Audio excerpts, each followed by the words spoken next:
आपण मैंने देखुं daily fishing channel मान बाबा स्पेशल फिशिंग देखु आज मान बाबा बहुत भल माछटी धरी रोई माछटी हम 4-5 किलो हम आ गोटे कंदल धरी माछटा जिया होगी अच्छी स्पेशल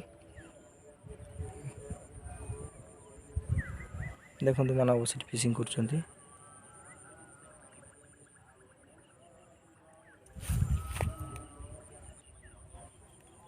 ये गोटे डोर पड़ी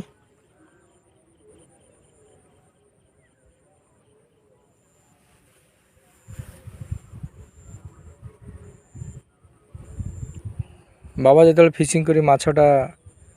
धरुले से कैमेराटा ऑन नाला आम कैच कर पार्नु